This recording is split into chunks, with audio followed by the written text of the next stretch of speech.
Hello everyone, I'm Ian Lowe and this is Running High and Low. This morning we've come to my local running store. This is where it all began for me. I came here to buy my first pair of shoes when I was training for the Belfast Marathon in 2010. And we come to meet the owner, Kevin Royal, and have a chat about all things running. Okay, let's go in.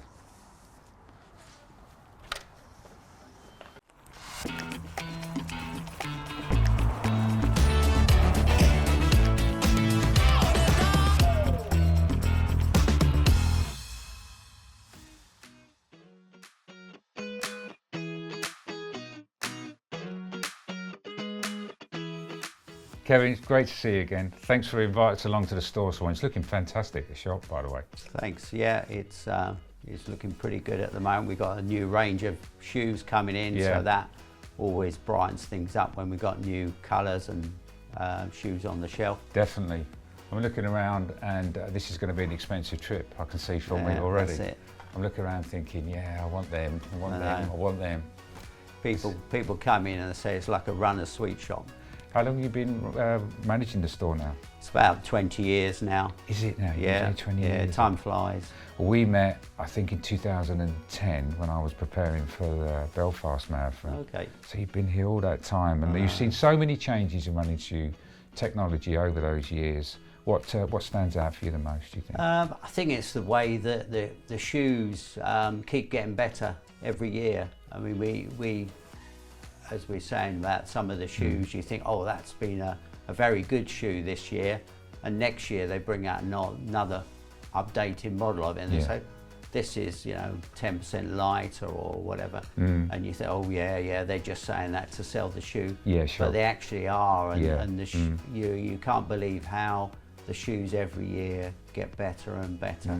You think they've got to run out of technology sometime, but no, it's good. It's the way all the products evolve every year and get better and better. So do you think have you seen any changes in your customers' knowledge at all? Do you think that they're coming in and asking you more questions, say about the midsole compound, the outsole technology? Are you getting anything different recently? You will get a few people that ask about it, but generally most people will come in and they're looking for a certain shoe.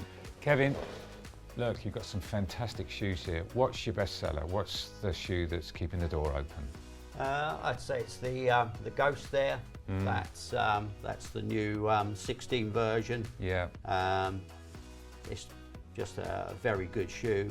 It's good. It's a good all-rounder. You've got something there. You've got plenty of mileage in the shoe. Yeah. But it's a light, fast, responsive shoe that you can do your long distance runs. But equally, if you want to slip it on and do park run, that's fine. And also, alternatively, it's got very good grip. So if you want to do a little bit of trail running, it's all-round. You can still use it on light trails. Light trails, yeah, that'd be fine, especially through the summertime. So that's good. And the good thing about it, it comes in width.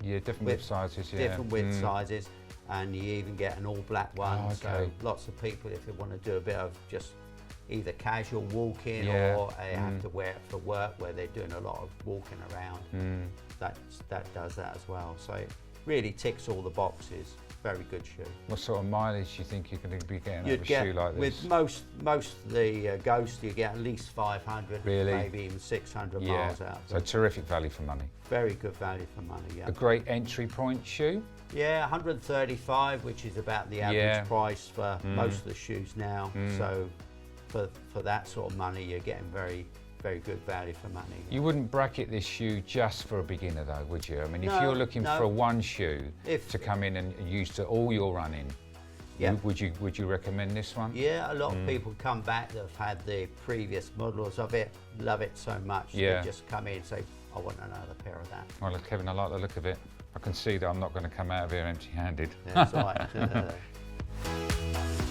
So another must-have, it seems to be these days, is the shoe rotation. Are your customers coming in talking to you about that, or the majority is just buying just the one shoe? I think most people, if they're a beginner runner or they just run a couple of times a week, will probably get away with just one shoe. Yeah. But as people get into their running a bit more, and they maybe start experimenting with doing a bit of trail running. Then they come back and get a trail shoe. Yeah, I mean, maybe the serious runners will have a racer trainer shoe as well, but generally it's probably one pair of shoes for a majority of people. You know, we've seen the rise, haven't we, in recent years of so many online stores, and sadly we've seen the decline in the high street running stores. You're still here, Kevin, after all this time. That's right. What are you doing to keep the store open? What can you offer that you can't get from an online store? It's really that personal touch that we offer. People come in, and most of the, it's coming to a store, talking to people that actually know about running and running shoes, and that's worth the weight in gold. So another satisfied customer. Can I ask you, why have you come here to buy your running shoes and not buy them online? Because I trust Kevin to put me in the right shoe. Perfect. People come to the shop for that sort of advice. Yeah. Generally, we find that people maybe just try online, particularly during lockdown. They tried online, they bought a pair of shoes, they weren't happy with them. They either sent them back or they persevered with them, they wasted their money, and then they come to the shop and we say, well, yeah, they're too small for you, not wide enough, and we actually personally fit the shoes for them to make sure they get a good fit. That's so interesting. And that's what you don't get online. No, it sort of comes to my next point really, you know, about are you finding your customers are coming to you for their first shoe purchase, or they bought maybe a couple of pairs online and they haven't worked and now they come to you? Yeah, it's one of the brands did a survey a while ago about this, and they found that it's usually between 2 and 3 purchases before this runner will come to a specialist shop. It's usually they think, oh, I'm going to buy online, I know what I want, I'll get it and I'll save myself some money. But it's false economy. False economy. They're just wasting their money there. So eventually they will come to the shop, and then they have a light bulb moment. Oh, I've been getting it wrong all these years. Yeah, absolutely. I really needed that type of shoe instead of this one. Yeah. And we put them right, and then they just like, oh, great, thanks for that. Well, you can come in, you can get them on the treadmill, you can check their gait. So when they walk out of the store, they're in the correct shoe for them. That's right. Yeah. But also we do a lot of looking. When we do their gait analysis, we actually look at the way they run, and we give them some tips on their running.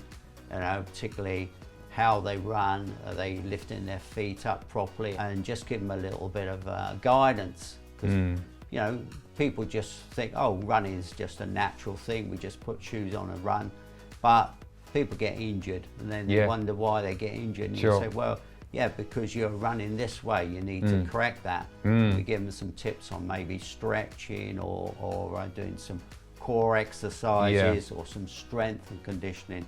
A lot of runners just ignore that. So what percentage of your sales would you say roughly are to the over 50s? I'd say probably about 40%. Really? Yeah, it's quite a high percentage. Lots of people maybe have done some running in their earlier days at school or university, and then life gets in the way. I know about that. They drop out running, and then the kids leave home and they say, well, I've got this spare time, what can I do? A lot of people say, I'm 40-year-olds, I need to do some exercise. And running is something that slots in. Well, it isn't an expensive sport. You're going to the gym and that isn't. You can buy a pair of shoes, come here, get yourself fitted up with a bit of kit, and get some shoes, properly fitted shoes, and off you go. That's right. And you can come here for the whole package. Get the shoes, get the kit, get the advice. That's the most important, and where to and a place to come back to. You know, I mean, you're always here, aren't you? If you sold a pair of shoes to one of your customers and they need some more advice, as they're going through, things are not quite working out, they don't always do, they can come back to you and you're going to get direct advice. That's right. Aren't they? Yeah. Often it's just a little tweak or a little problem that they've got, and as long as they come back early enough, we get them sorted without them having to spend money on physio or treatment. Absolutely, absolutely. Well, one of the aims of this channel that I'm trying to set up, Kevin, is to help runners with their longevity and avoid injury. Both of us have been doing this a long time now, and what changes have you made, or do you think you've had to make as you got older to make sure that you can stay running for longer? I think you have to train smart. You just can't go off and do a 10-mile run without warming up, stretching properly, not doing back-to-back days. I try and run on trails where possible. Yeah. And that all helps. And as I say, I want to keep running for another 10, 15 years. We're on the same page, because I go through this actually on my channel to say that one thing that I did when back about 10 years ago, and I thought I want to keep running, I put PBs, all sorts of PBs behind me. They're not going to happen anymore. No, they're not going to happen, so forget them. What do you want to do, Ian? You want longevity. So I had this rest and routine method, which has served me now for 10 years. I never run 2 days in a row. No. If I ever do, it doesn't do me any good. My body just rejects it, it just doesn't like it. So rest and routine, rest and routine. Yeah. And I think it's the key as you get older. Oh, it is. The rest is important as the training. Absolutely. Kevin, I think it's been a pleasure again to talk to you again. It's been great to see you again. Thanks. The shop's looking absolutely fantastic. Okay, and we'll see you next time. Yep, thanks. Bye.